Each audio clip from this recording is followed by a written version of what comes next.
কিন্তু সেই হাসিতে বড়বাবুর মাথায় বজ্রাঘাত হলো। তার কানে সে হাসি বড় চিরপরিচিত বলে ঠেকল। এই যে পটেশ্বরীর হাসি। যে অঞ্চল থেকে এই হাসির তরঙ্গ ছুটে এসেছিল সেই অঞ্চলে মুখ ফিরিয়ে ঘাড় উঁচু করে নিরীক্ষণ করে তিনি দেখলেন যে চিকের গায়ে মুখ দিয়ে যে বসে আছে তার দেহের গড়ন ও বসবার ভঙ্গি ঠিক পটেশ্বরীর মতো।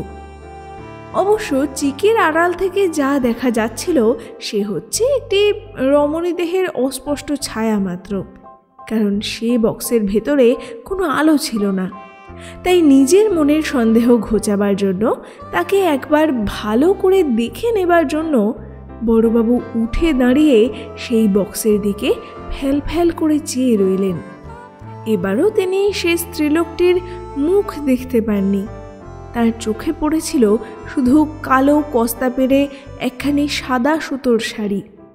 বড়বাবু জানতেন যে ওরকম শাড়ি তার স্ত্রীরও আছে। এর থেকে তার ধারণা হলো যে ও শাড়ি যার গায়ে আছে সে নির্ঘাত পটেশ্বরী।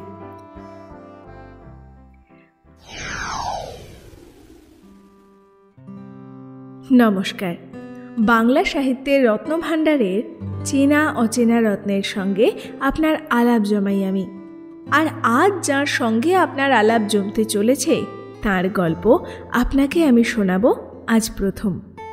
আজকের দিনেও নারীদের দমিয়ে রাখার মনোভাব খুব কম নয় সমাজে। তাদের শিক্ষা, তাদের স্বাধীনতা নিয়ে এখনও প্রশ্ন ওঠে। আর সেই ধরনের মানুষদেরকে নিয়েই আমাদের আজকের গল্প। গল্প শুরুর আগে অবশ্যই চ্যানেলটা সাবস্ক্রাইব করে রাখুন, আর গল্প ভালো লাগলে শেয়ার করতে ভুলবেন না যেন। শুরু করছি আজকের গল্প সাহিত্যিক প্রমথ চৌধুরীর লেখা বড়বাবুর বড়দিন।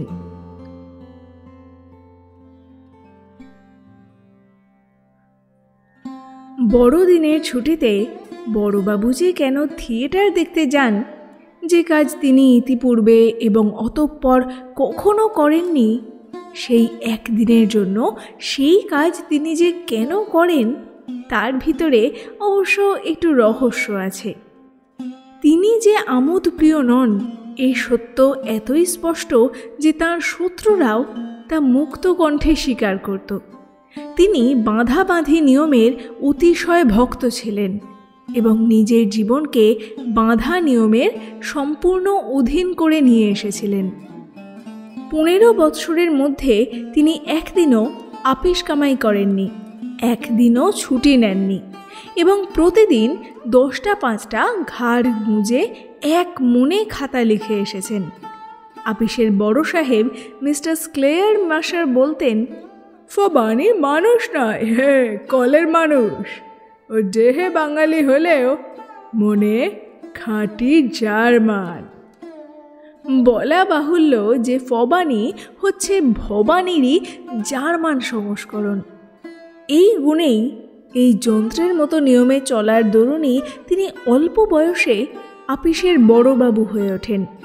সে সময় তার বয়স 35-এর বেশি ছিল না, যদিচ দেখতে মনে হতো যে তিনি 50 পেরিয়েছেন।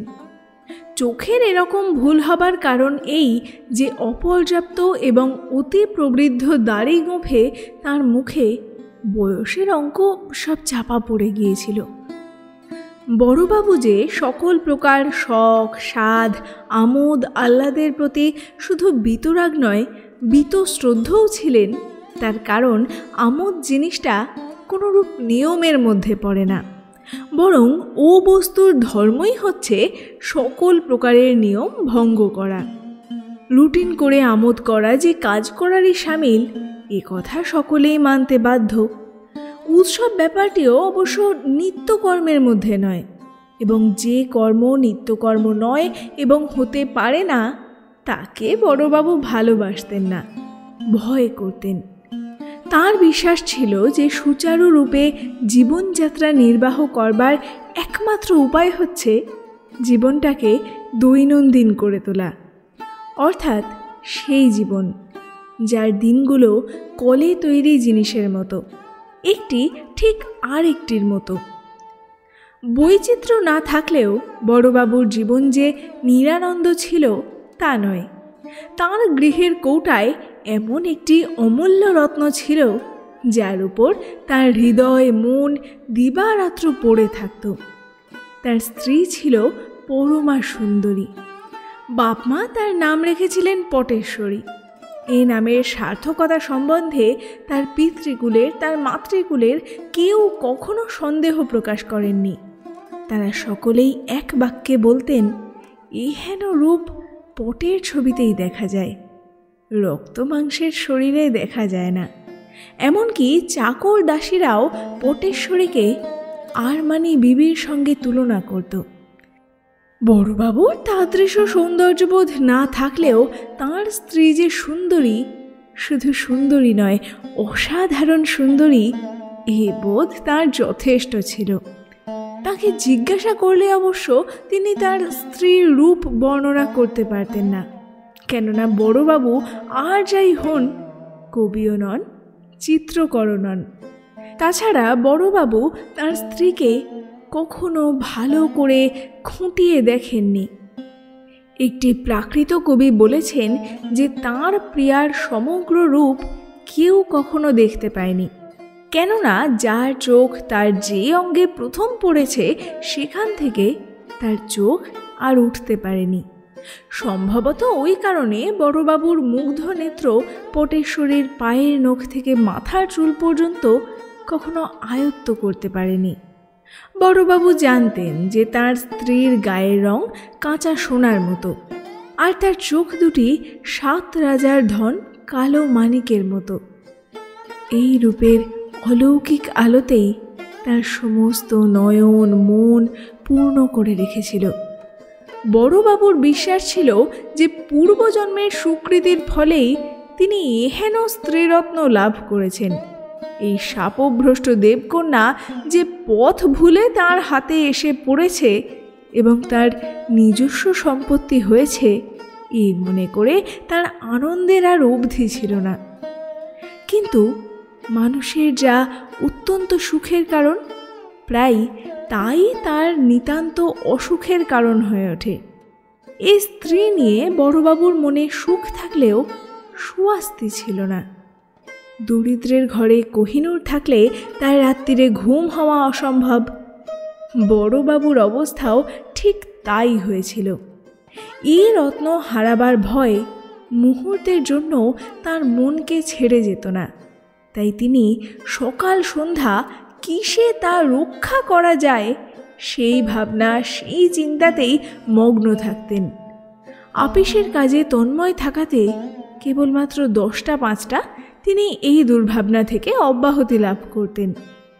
বড়বাবুর যদি আপিস না থাকতো তাহলে বোধহয় তিনি ভেবে ভেবে পাগল হয়ে যেতেন। বড়বাবুর মনে তার স্ত্রীর সম্বন্ধে নানারূপ সন্দেহের উদয় হতো, অথচ সেই সন্দেহের কোনো স্পষ্ট কারণ ছিল না। কিন্তু তার থেকে তিনি কোনোরূপ সান্ত্বনা পেতেন না, কেননা অস্পষ্ট ভয় অস্পষ্ট ভাবনাই আমাদের মনকে সবচাইতে বেশি পেয়ে বসে এবং বেশি চেপে ধরে। তার স্ত্রীকে সন্দেহ করবার কোনোরূপ বৈধ কারণ না থাকলেও বড়বাবুর মনে তার সপক্ষে অনেকগুলি ছোট ছোট কারণ ছিল। প্রথমত, সাধারণত স্ত্রী জাতির প্রতি তার অবিশ্বাস ছিল। বিশ্বাসও নৈব কর্তব্য স্ত্রীষু রাজকুলে সূচক, এই বাক্যের প্রথম অংশ তিনি বেদ বাক্য স্বরূপে মানতেন। তারপর তার ধারণা ছিল যে রূপ আর চরিত্র প্রায় একাধারে পাওয়া যায় না। তাঁর শ্বশুর পরিবারের অন্তত পুরুষদের চরিত্র বিষয়ে তেমন সুনাম ছিল না। পাটের কারবারে হঠাৎ অগাধ পয়সা করায় সে পরিবারের মাথা অনেকটা বিগড়ে গিয়েছিল। ফলে তার শ্বশুর বাড়ির হালচাল অসম্ভব রকম বেড়ে গিয়েছিল।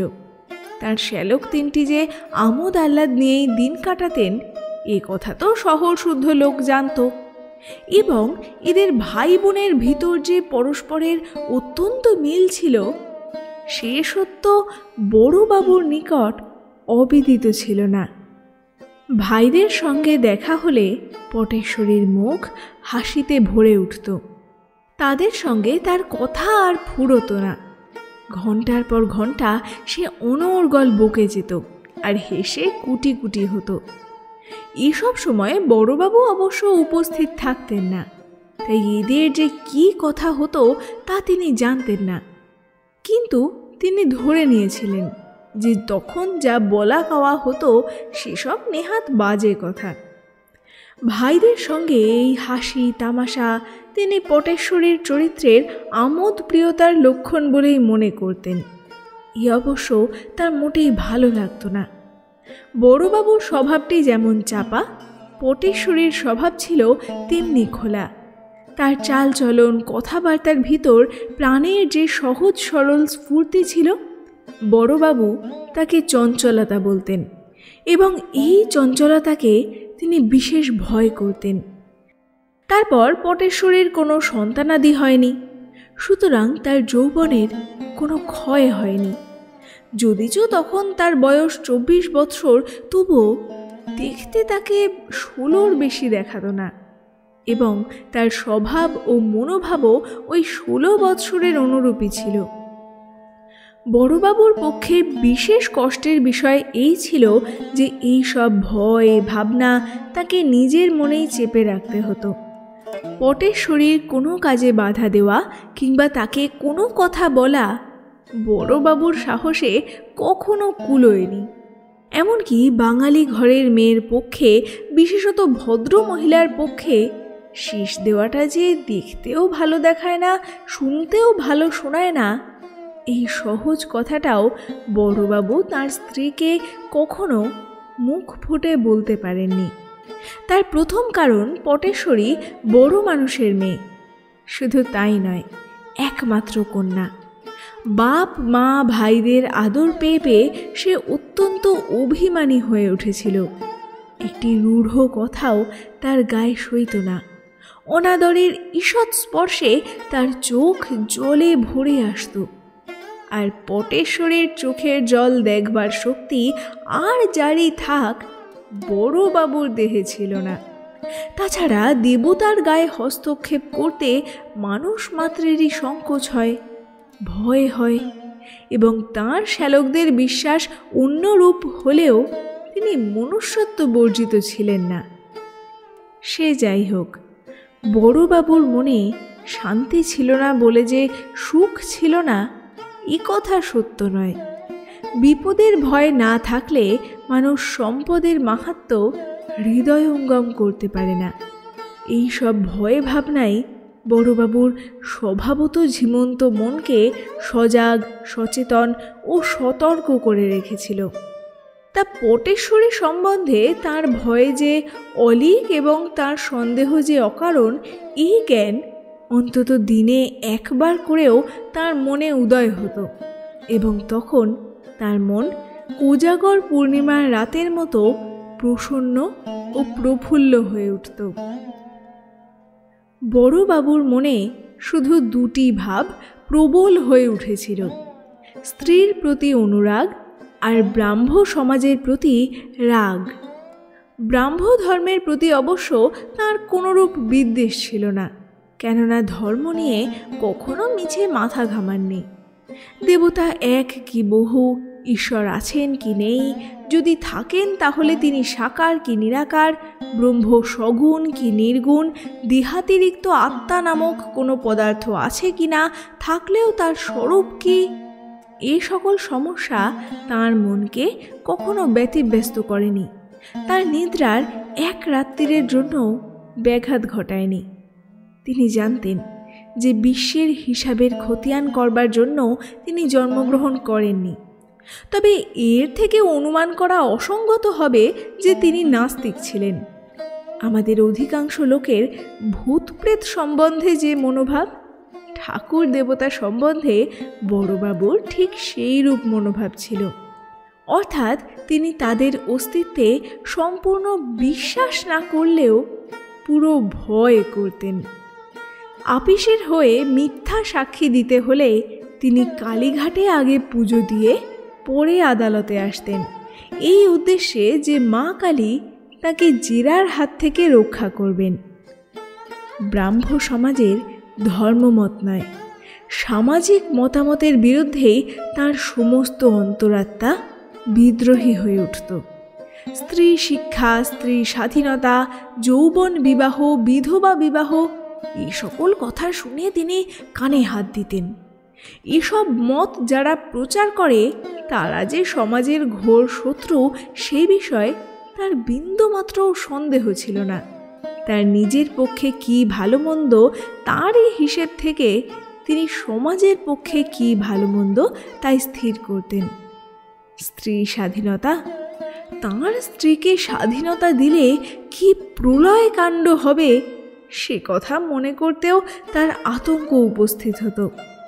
যিনি নিজের স্ত্রীরত্নকে সামলে রাখবার জন্য ছাদের উপরে 6 হাত উঁচু দরমার বেড়ার ঘের দিয়েছিলেন, যাতে করে তার বাড়ির ভেতর পাড়াপড়শির নজর না পড়ে, তার কাছে অবশ্য স্ত্রীকে স্বাধীনতা দেওয়া আর ঘর ভাঙা দুই এক কথা। তারপর স্ত্রী শিক্ষা সম্বন্ধেও তার ঘোরতর আপত্তি ছিল।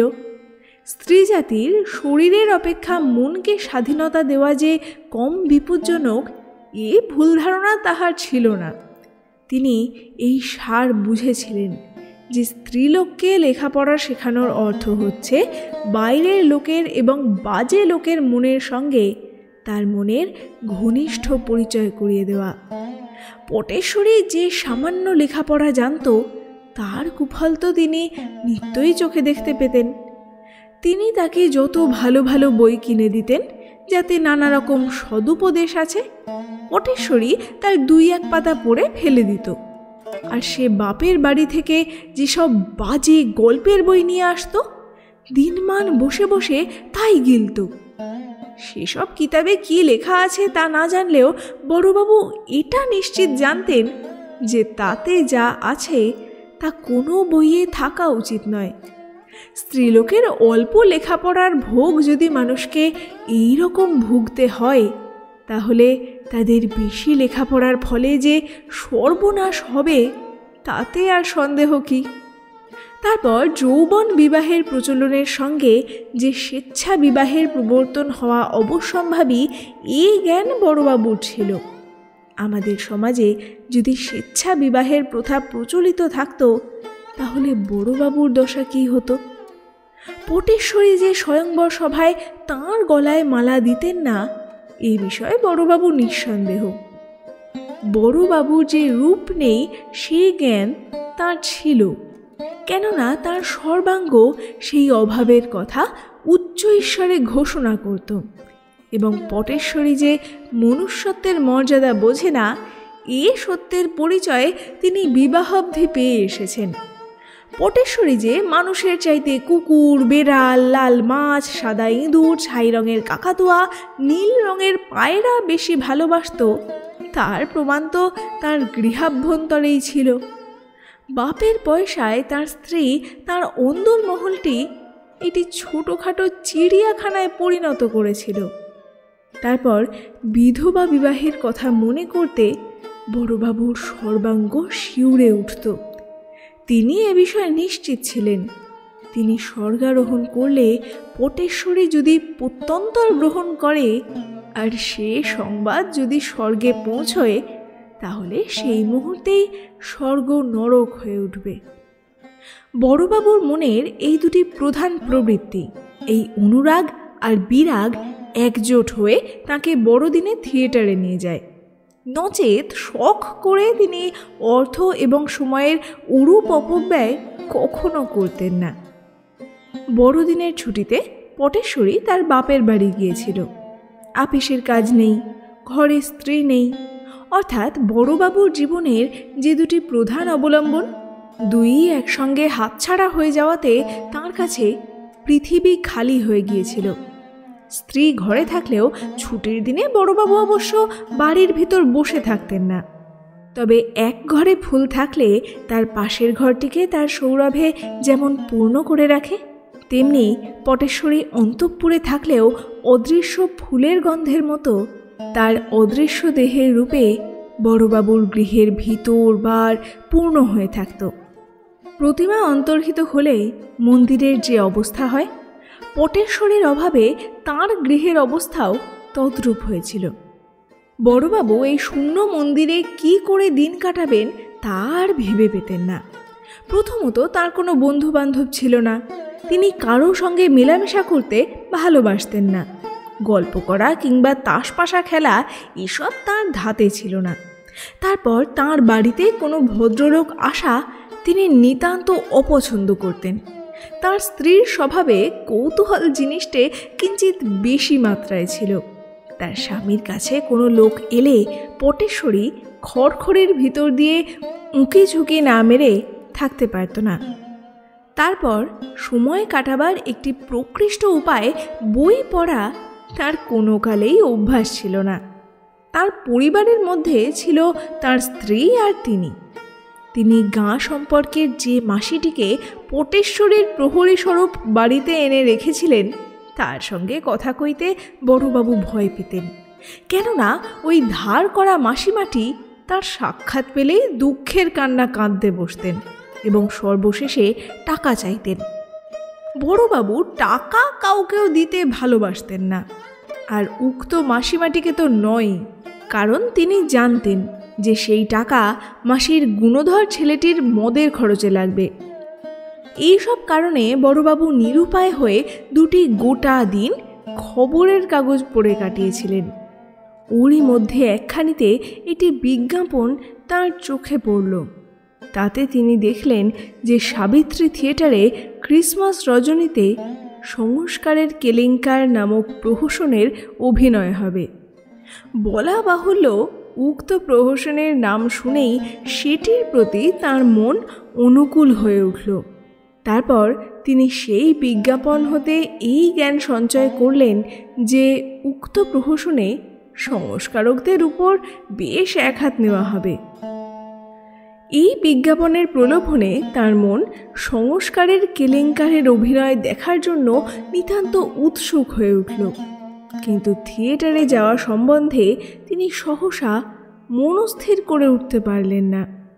তার প্রধান কারণ, তিনি ইতিপূর্বে কখনো থিয়েটারে যাননি। শুধু তাই নয়, তার স্ত্রীর সম্মুখে তিনি বহুবার থিয়েটারের বহু নিন্দা করেছেন। থিয়েটারের বিরুদ্ধে তার আক্রোশের কারণ ছিল এই যে সেখানে ভদ্র ঘরের মেয়েরাও যাতায়াত করে। তার মতে অন্তঃপুরবাসিনীদের থিয়েটারে যেতে দেওয়াও যা, আর পত্র আবডাল দিয়ে স্ত্রীর স্বাধীনতা দেওয়াও তাই। ওর চাইতে মেয়েদের গড়ের মাঠে হাওয়া খেতে দেওয়া শতগুণে শ্রেয়। আর তিনি যে সময় অসময় তার স্ত্রীর কাছে এ বিষয়ে তাঁর কড়া কড়া মতামত সব প্রকাশ করতেন, তার কারণ তিনি শুনেছিলেন যে থিয়েটার দেখা তার শ্যালাজগণের নিত্যকর্মের মধ্যে হয়ে উঠেছিল।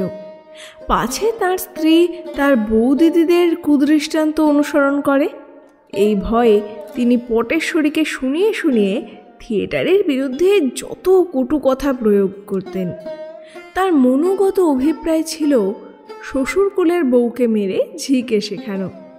এর ফলে পটেশ্বরীর মনে থিয়েটার সম্বন্ধে এমনি বিশ্রী একটা ধারণা জন্মেছিল যে তার বৌদিদিদের হাজার পীড়াপিড়ি সত্ত্বেও সে কখনো কোনো থিয়েটারের চৌকাঠ ডিঙোয়নি। অন্তত সে তো তার স্বামীকে তাই বুঝিয়েছিল। বড়বাবু তার স্ত্রীর একথা বিশ্বাস করতেন, কেননা তা না করলে তিনি জানতেন যে তার মুখের ভাত গলা দিয়ে নামবে না, রাত্রিরে চোখের পাতা পুড়বে না, আপিসের খাতায় ঠিক নামাতে ভুল হবে, এক কথায় তার বেঁচে থাকার কোনো সুখ থাকবে না। এরপর তিনি নিজে যদি সেই পাপ থিয়েটার দেখতে যান, তাহলে তার স্ত্রী কি আর তাকে ভক্তি করবে? বলা বাহুল্য, তার স্ত্রীর স্বামী ভক্তির উপরে তিনি তার জীবনের সকল আশা সকল ভরসা প্রতিষ্ঠিত করে রেখেছিলেন। একদিকে সচক্ষে সংস্কারকদের লাঞ্ছনা দেখবার অদম্য কৌতূহল, অপরদিকে স্ত্রীর ভক্তি হারাবার ভয়। এই দুটি মনোভাবের মধ্যে তিনি এতদূর দোলাচল চিত্তবৃত্তি হয়ে পড়েছিলেন যে সমস্ত দিনের মধ্যে তাঁর আর মনস্থির করা হলো না। এক্ষেত্রে প্রবৃত্তি আর নিবৃত্তি উভয়েরই বল সমান ছিল বলে এর একটি অপরটিকে পরাস্ত করতে পারছিল না। অতঃপর সূর্য যখন অস্ত গেল তখন সংস্কারের কেলেঙ্কারের অভিনয় দেখাটা যে তার পক্ষে একান্ত কর্তব্য, এই ধারণাটি তার মনে বদ্ধমূল হয়ে গেল। একা বাড়িতে দিনটা বড়বাবু কোনোভাবে কাটালেও ও অবস্থায় সন্ধেটা কাটানো তার পক্ষে বড়ই কষ্টকর হয়ে উঠেছিল। সেই গোধূলি লগ্নে পটেশ্বরী সম্বন্ধে যত রকম দুশ্চিন্তা, ভয়, সংশয় ইত্যাদি চামচিকে বাদুড়ের মতো এসে তার সমস্ত মনটাকে অধিকার করে বসত। তিনি 2 দিন এই উপদ্রব সহ্য করেছিলেন। তৃতীয় দিন সহ্য করবার মতো ধৈর্য ও বীর্য বড়বাবুর দেহে থাকলেও মনে ছিল না। তিনি স্থির করলেন থিয়েটারে যাবেন এবং সে কথা পটেশ্বরীর কাছে চেপে যাবেন। তিনি না বললে পটেশ্বরী কি করে জানবে যে তিনি থিয়েটারে গিয়েছিলেন? সে তো আর ওসব জায়গায় যায় না। এক ধরা পড়বার ভয় ছিল তার শ্যালাজদের কাছে। যদি তারাও সে রাত্রিরে ওই একই থিয়েটারে যায় এবং সেখানে বড়বাবুকে দেখতে পায়, তাহলে সে খবর নিশ্চয়ই পটেশ্বরীর কানে পৌঁছবে। যদি তা হয় তাহলে তিনি অম্লান বদনে সে কথা অস্বীকার করবেন, এইরূপ মনস্থ করলেন। চিকের আড়াল থেকে দেখলে যে লোক চিনতে ভুল হওয়া সম্ভব, এ সত্য তার স্ত্রীও অস্বীকার করতে পারবেন না। সে রাত্রিরে বড়বাবু সকাল সকাল খেয়ে দে, অর্থাৎ একরকম না খেয়েই গায়ে আলস্টার চড়িয়ে, গলায় কমফোর্টার জড়িয়ে, মাথা মুখে শাল ঢাকা দিয়ে সাবিত্রী থিয়েটারের অভিমুখে পদব্রজে রওনা হলেন।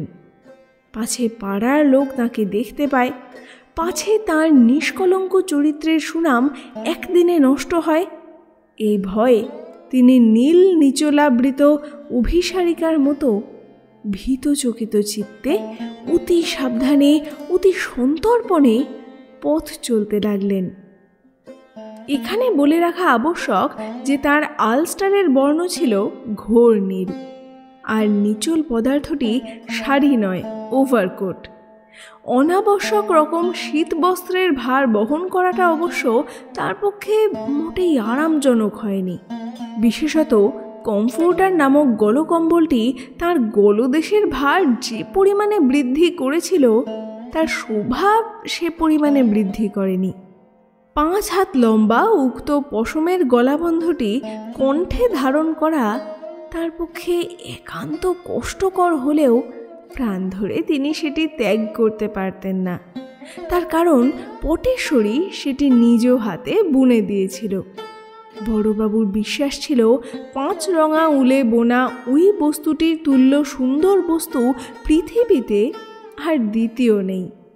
কারুকার্যের ওই হচ্ছে চরম ফল। সৌন্দর্যে আকাশের ইন্দ্রধনুর সঙ্গে শুধু তার তুলনা হতে পারত।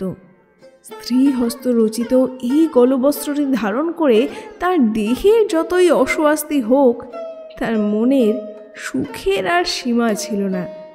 তিনি মর্মে মর্মে অনুভব করছিলেন যে পটেশ্বরীর অন্তরের ভালোবাসা যেন সাকার হয়ে তার গলা জড়িয়ে ধরেছে। অবশেষে বড়বাবু থিয়েটারে উপস্থিত হয়ে দেখেন সে জায়গা প্রায় ভর্তি হয়ে গিয়েছে। এই লোকারণ্যে প্রবেশ করবা মাত্র তিনি এতটা ভেবড়ে গেলেন যে নিজের সিটে যাবার পথে এক ব্যক্তির গায়ে ধাক্কা মারলেন, আর এক ব্যক্তির পা মারিয়ে দিলেন। তার জন্য তাকে সম্বোধন করে যেসব কথা বলা হয়েছিল তাকে ঠিক স্বাগত সম্ভাষণ বলা যায় না। তখনও ড্রপ সিন ওঠেনি, সবে কনসার্ট শুরু হয়েছিল। বেহালাগুলো সব সমস্বরে চি চি করছিল, সেলো গ্যাংরাচ্ছিল, বাস বায়োলা থেকে থেকে হুঙ্কার ছাড়ছিল এবং ডাবল বাস দ্বিগুণ উৎসাহে হাক্কা হুক্কা করছিল। তবে ওই ঐক্যতান সঙ্গীতের প্রতি বড় কেউ যে কান দিচ্ছিলেন না তার প্রমাণ দর্শক বৃন্দের আলাপের গুঞ্জনে ও হাসির ঝঙ্কারে রঙ্গভূমি একেবারে কানায় কানায় পরিপূর্ণ হয়ে উঠেছিল। তারপর ড্রপসিন যখন পাক খেয়ে খেয়ে শূন্যে উঠে গেল, তখন ডজন দুয়েক অভিনেত্রী লালপরি, নীলপরি, সবজাপরি, জর্দাপরি প্রভৃতি রূপে রঙ্গমঞ্চে অবতীর্ণ হয়ে খামোখা অকারণ নৃত্যগীত শুরু করে দিলে। বড়বাবুর মনে হলো তার চোখের স্তবকে স্তবকে সব পারিজাত ফুটে উঠল, আর এইসব স্বর্গের ফুল যেন নন্দনবনের মন্দ পবনের স্পর্শে কখনো জড়িয়ে কখনো ছড়িয়ে ঈষৎ হেলতে দুলতে লাগলো। ক্রমে এই সকল নর্তকীদের কম্পিত ও আন্দোলিত দেহ ও কণ্ঠ হতে উচ্ছ্বসিত নৃত্য ও গীতের হিল্লোল সমগ্র রঙ্গালয়ের আকাশে বাতাসে সঞ্চারিত হল। সে হিল্লোলের স্পর্শে দর্শক মণ্ডলী শিহরিত পুলকিত হয়ে উঠল। মিনিট পাঁচেকের জন্য অর্ধচন্দ্রাকারে অবস্থিতি করে এই পরীর দল যখন সবেগে চক্রাকারে ভ্রমণ করতে লাগলো, তখন চারদিক থেকে সকলে মহা উল্লাসে এনকোর এনকোর বলে চিৎকার করতে লাগলো। এত আলো, এত রং, এত সুরের সংস্পর্শে বড়বাবুর ইন্দ্রিয় প্রথম থেকেই ঈষৎ সচকিত উত্তেজিত হয়েছিল। তারপর সমবেত দর্শক মণ্ডলীর এই তরঙ্গিত আনন্দ তার দেহ মনকে একটি সংক্রামক ব্যাধির মতো আক্রমণ করলে। পান করা অভ্যাস না থাকলে এক পাত্র মদও যেমন মানুষের মাথায় চড়ে যায় আর তাকে বিহ্বল করে ফেলে, এই নাচ গান বাজনাও তেমনি বড়বাবুর মাথায় চড়ে গেল এবং তাকে বিহ্বল করে ফেললে। আমোদের নেশায় তাঁর ইন্দ্রিয় একসাথে বিকল হয়ে পড়ল ও চঞ্চল হয়ে উঠল।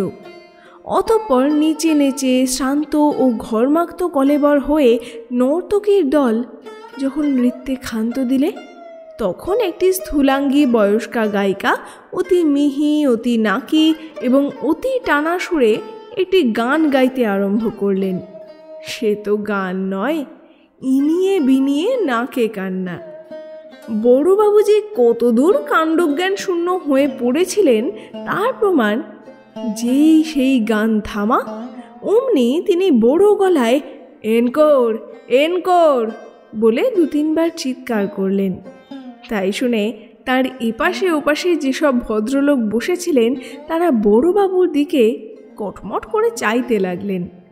এই গানের যে সুরতালের সঙ্গে কোনো সম্পর্ক ছিল না সে জ্ঞান অবশ্য বড়বাবুর ছিল না। তাই উক্ত ভদ্রলোকদের মধ্যে একটি রসিক ব্যক্তি যখন তাকে এই প্রশ্ন করলেন যে ঢাকের বাতি থামলে মিষ্টি লাগে, এ কথা কি মহাশয় কখনো শোনেননি?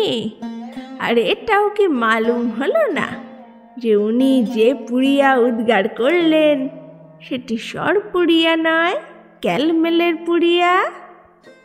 তখন তিনি লজ্জায় অধোবদন ও নিরুত্তর হয়ে রইলেন।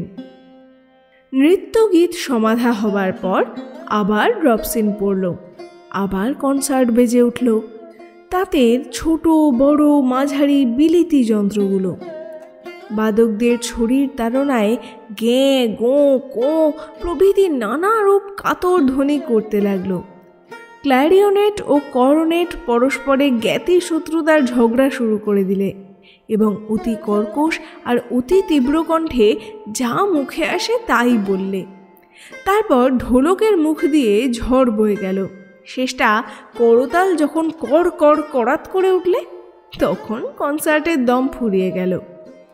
বড়বাবু ইতিমধ্যে এইসব গোলমালে কতকটা অভ্যস্ত হয়ে এসেছিলেন।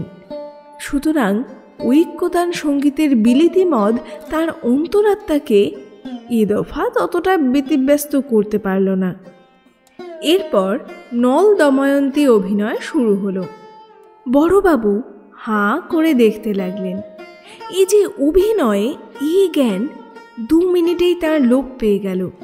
তার মনে হলো নল দময়ন্তী প্রভৃতি সত্য সত্যই রক্ত মাংসের দেহ ধারণ করে সাবিত্রী থিয়েটারে অবতীর্ণ হয়েছেন। তারপর রঙ্গমঞ্চের উপরে যখন স্বয়ংবর সভার আবির্ভাব হলো তখন থিয়েটারের অভ্যন্তরে অকস্মাৎ একটা মহা গোলযোগ উপস্থিত হলো। পুরুষদের মাথার উপরে চিকের অপর পারে রঙ্গালয়ের যে প্রদেশ মেয়েরা অধিকার করে বসেছিলেন, সেই অঞ্চল থেকে একটা ঝড় উঠল। কোনো অজ্ঞাত কারণে সমবেত স্ত্রীমণ্ডলী ঐক্যতানে কলরব করতে শুরু করলেন। ফলে আকাশে স্ত্রী কণ্ঠের কনসার্ট বেজে উঠল। তার ভিতর ক্ল্যারিওনেট, কর্নেট প্রভৃতি সব রকমের যন্ত্রই ছিল এবং তাদের পরস্পরের ভিতর কারো সঙ্গে কারো সুরের মিল ছিল না। তারপর সেই কনসার্ট যখন দুন থেকে পরদুনে গিয়ে পৌঁছলো, তখন অভিনয় অগত্যা বন্ধ হলো। এই কলহ শুনে দময়ন্তীর বড় মজা লাগলো। তিনি ফিক করে হেসে দর্শক মণ্ডলীর দিকে পিঠ ফিরিয়ে দাঁড়ালেন। তার সখীরা সব অঞ্চল দিয়ে মুখ ঢাকলেন, আর ইন্দ্র, চন্দ্র, বায়ু, বরুণ প্রভৃতি অভ্যাগত দেবতাগণ তটস্থ হয়ে রইলেন।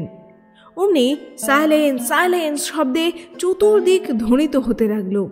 তাতে গোলযোগের মাত্রা আরও বেড়ে গেল।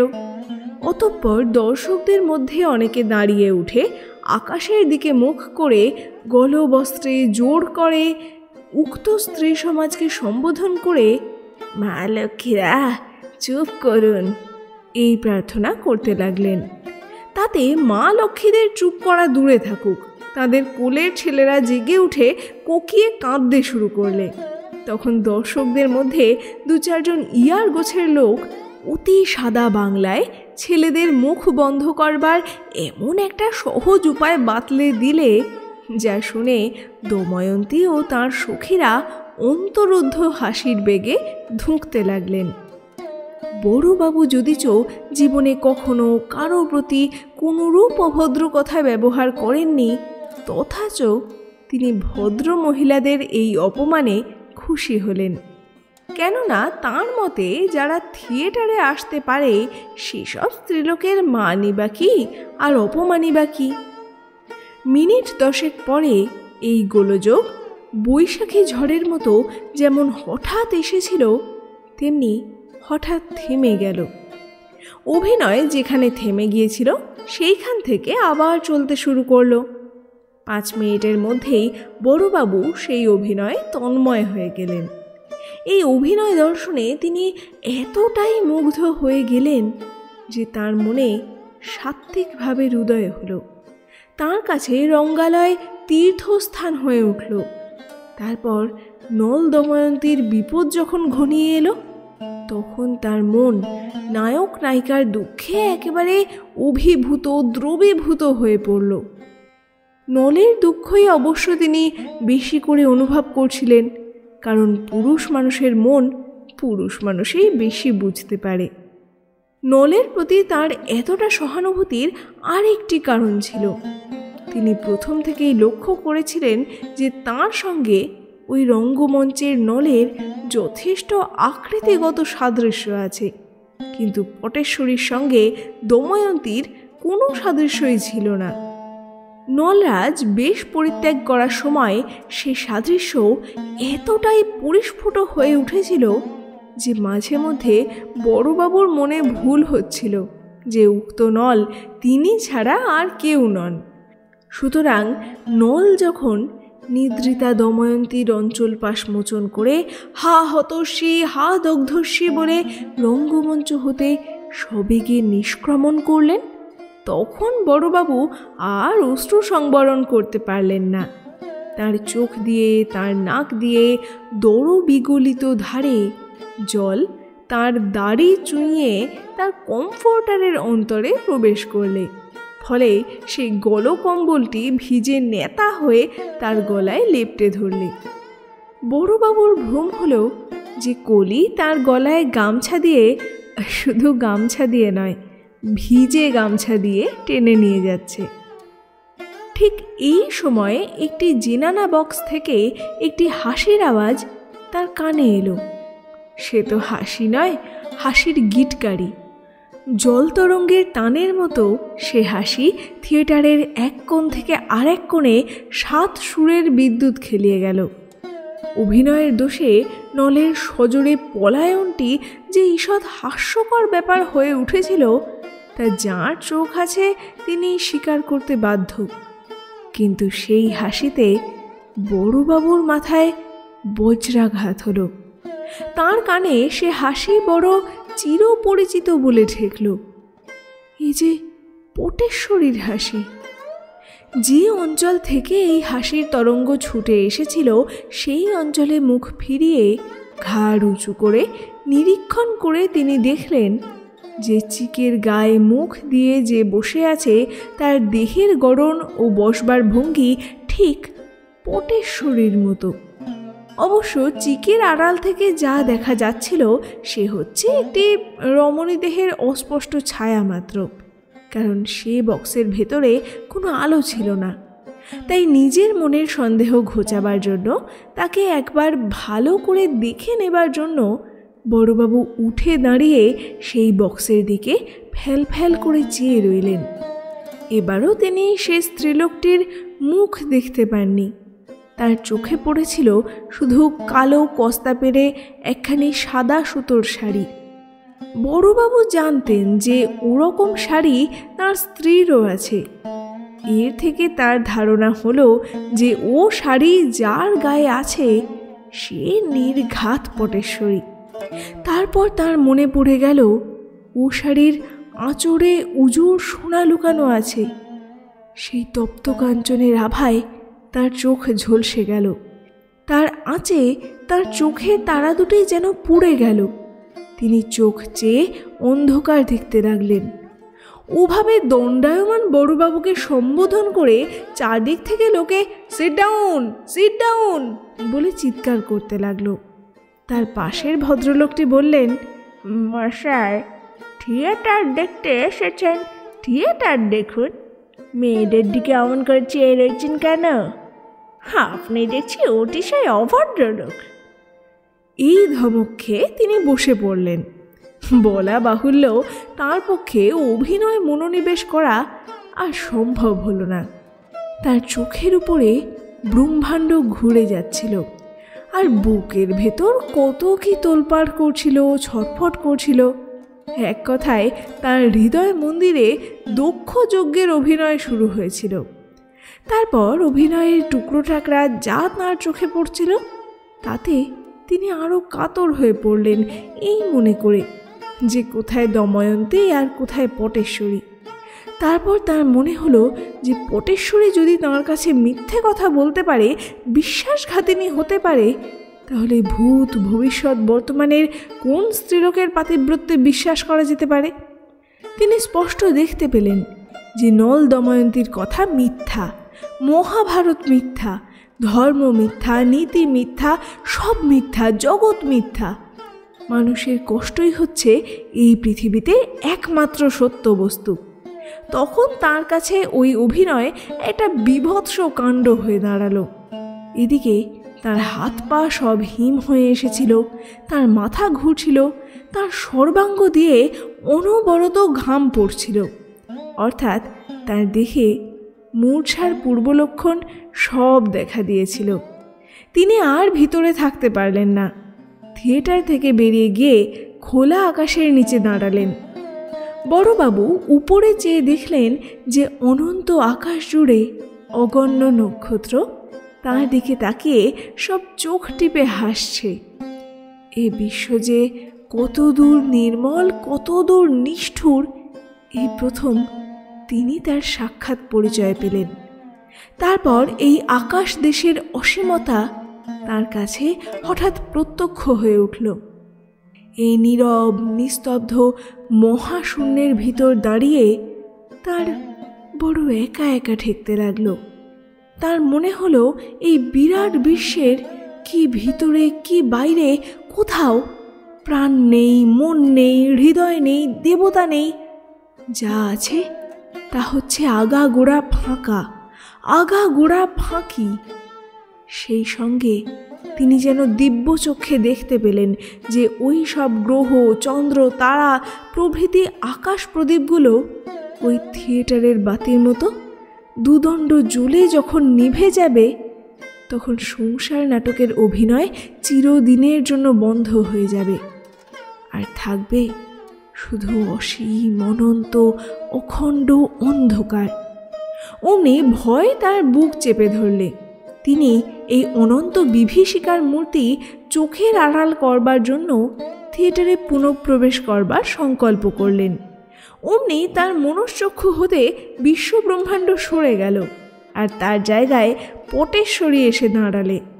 অসংখ্য অপরিচিত, অসভ্য ও আমোদপ্রিয় লোকের মধ্যে তার স্ত্রী একা বসে রয়েছে এই মনে করে তার হৃদকম্প শুরু হলো। তিনি যেন স্পষ্টই দেখতে পেলেন যে চিকের আবরণ ভেদ করে শত শত লোলুপ নেত্রের আরক্ত দৃষ্টি পটেশ্বরীর দেহকে স্পর্শ করছে, অঙ্কিত করছে, কলঙ্কিত করছে। এরপর বড়বাবুর পক্ষে আর এক মুহূর্তও বাইরে থাকা সম্ভব হলো না। তিনি পাগলের মতো ছুটে গিয়ে আবার থিয়েটারের ভিতরে প্রবেশ করলেন। এবার তাঁর আর অভিনয় দেখা হলো না। তার চোখের সম্মুখে কোত্থেকে যেন একটি ঘন কুয়াশা উঠে এসে চারদিক ঝাপসা করে দিলে। দেখতে না দেখতেই অভিনয় ছায়াবাজি হয়ে দাঁড়ালো। অভিনেতা অভিনেত্রীদের কত কথা তার কানে ঢুকলেও একটি কথাও তার মনে ঢুকছিল না, কেননা সে মনের ভিতর শুধু একটি কথা জাগছিল, উঠছিল, পড়ছিল। যে স্ত্রীলোক খিলখিল করে হেসে উঠেছিল সে পটেশ্বরী কি পটেশ্বরী নয়? এই ভাবনা, এই চিন্তাই তাঁর সমস্ত মনকে অধিকার করে বসেছিল। তিনি বারবার সেই জিনানা বক্সের দিকে চেয়ে দেখতে লাগলেন এবং প্রতিবার তার মনে হলো যে এই পটেশ্বরী না হয়ে আর যায় না। শুধু তাই নয়, তিনি রঙ্গালয়ের অন্দরমহলের যেদিকে দৃষ্টিপাত করলেন সেই দিকেই দেখলেন পটেশ্বরী বসে আছে। ক্রমে এই দৃশ্য তার কাছে এত অসহ্য হয়ে উঠল যে তিনি চোখ বুজলেন, তাতেও কোনো ফল হলো না। তার বোঝা চোখের সম্মুখেও পটেশ্বরী এসে উপস্থিত হলো। পরনে সেই কালা কস্তা পেড়ে শাড়ি, আর মুখ সেই চিকে ঢাকা। তখন তার জ্ঞান হলো যে তার মনে যে সন্দেহের উদয় হয়েছে তা দূর করতে না পারলে তিনি সত্য সত্যই পাগল হয়ে যাবেন। তাই তিনি শেষটা মনস্থির করলেন যে থিয়েটার ভাঙবার মুখে যে দরজা দিয়ে মেয়েরা বেরোয় সেই দরজার সম্মুখে গিয়ে দাঁড়িয়ে থাকবেন, কেননা একবার সামনাসামনি সচক্ষে না দেখলে তার মনের এ সন্দেহ আর কিছুতেই দূর হবে না। তারপর যা ঘটেছিল তা দু কথায় বলা যায়। থিয়েটার ভাঙবার মিনিট 10 পরে থিয়েটারের খিড়কি দরজায় একখানি জুড়ি গাড়ি এসে দাঁড়ালো। বড়বাবুর মনে হলো এ তার শ্বশুর বাড়ির গাড়ি। যদিচ কেন যে তা মনে হলো তা তিনি ঠিক বলতে পারতেন না। তারপর 3টি ভদ্রমহিলা আর একটি দাসী অতি দ্রুতপদে এসে সেই গাড়িতে চড়লে। অমনি সহিস তার কপাট বন্ধ করে দিলে। বড়বাবু এদের কারো মুখ দেখতে পাননি, কেননা সকলেরই মুখ ঘোমটায় ঢাকা ছিল। এই 3 জনের মধ্যে একজন মাথায় পটেশ্বরীর সমান উঁচু। তাই দেখে বড়বাবু বিদ্যুৎ বেগে ছুটে গিয়ে পাদানির ওপর লাফিয়ে উঠে দুহাত দিয়ে জোর করে গাড়ির দরজা ফাঁক করলেন। মেয়েরা সব ভয় হাউমাউ করে চেঁচিয়ে উঠল, আর রাস্তার লোকে সব চোর চোর বলে চিৎকার করতে লাগলো। বড়বাবু অমনি গাড়ি থেকে লাফিয়ে পড়ে ঊর্ধ্বশ্বাসে দৌড়তে আরম্ভ করলেন, আর পিছনে অন্তত 50 জন লোক পাহারাওয়ালা পাহারাওয়ালা করে হাঁক দিতে দিতে ছুটতে লাগলো। এই ঘোর বিপদে পড়ে বড়বাবুর বুদ্ধি খুলে গেল। তিনি যেন বিদ্যুতের আলোতে দেখতে পেলেন যে এ বিপদ থেকে উদ্ধার পাবার একমাত্র উপায় হচ্ছে মাতলামির ভান করা। তাতে নয় 2-10 টাকা জরিমানা হবে, কিন্তু গাড়ি চড়াও করে ভদ্রমহিলাকে বেইজ্জত করবার চার্জে জেল নিশ্চিত। মদ না খেয়ে মাতলামির অভিনয় করা। যখন দেহের কলকবজাগুলো সব ঠিকভাবে গাঁথা থাকে তখন সে দেহকে বাঁকানো, চোরানো, দুমড়ানো, কোঁকড়ানো, অঙ্গ প্রত্যঙ্গগুলোকে এক মুহূর্তে জড়ো করা আর পর মুহূর্তেই ছড়িয়ে দেওয়া অতিশয় কঠিন এবং কষ্টকর ব্যাপার।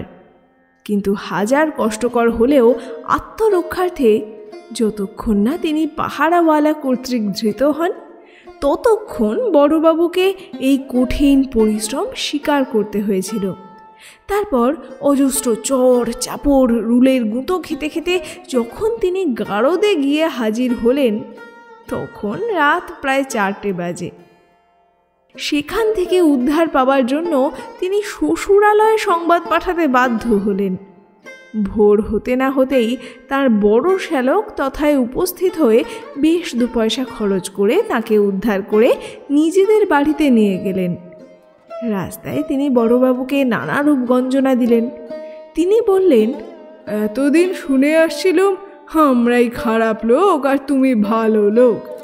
ডুবে ডুবে জল খেলে শিবের বাবাও টের পান না, কিন্তু তুমি ভুলে গিয়েছিলে যে ডুবে ডুবে মদ খেলে পুলিশে টের পায়। হ্যাঁ। তারপর তিনি শ্বশুরালয়ে উপস্থিত হলে তার সঙ্গে তার শ্বশুর কোনো কথা কইলেন না। শুধু তার ছোট শ্যালক বললেন, বিউটি অ্যান্ড দ্য বিস্টের কথা লোকে বইয়ে পড়ে, পটেশ্বরীর কপাল দোষে আমরা তা বরাবর চোখেই দেখে আসছি। তুমি চরিত্রেও যে বিস্ট এ কথা এতদিন জানতুম না। আমরা ভাবতাম পটের ঘাড়ে বাবা একটা জড় পদার্থ চাপিয়ে দিয়েছেন। তারপর তিনি বাড়ির ভেতর গিয়ে দেখেন পটেশ্বরী মেঝে শুয়ে আছে।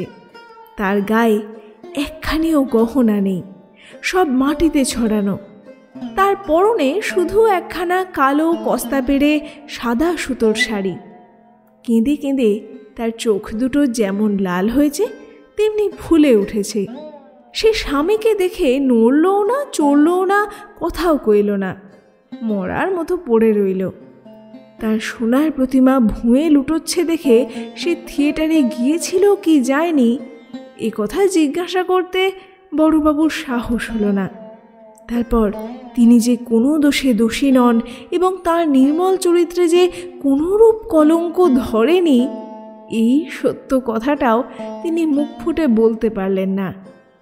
তিনি বুঝলেন যে আসল ঘটনাটি যে কি ইহ জীবনে তিনিও তা জানতে পারবেন না, তার স্ত্রীও তা জানতে পারবে না। মধ্যে থেকে তিনি শুধু চিরজীবনের জন্য মিছা অপরাধী হয়ে থাকলেন। ফলে মহা অপরাধীর মতো তিনি মাথা নিচু করে চুপ করে দাঁড়িয়ে রইলেন।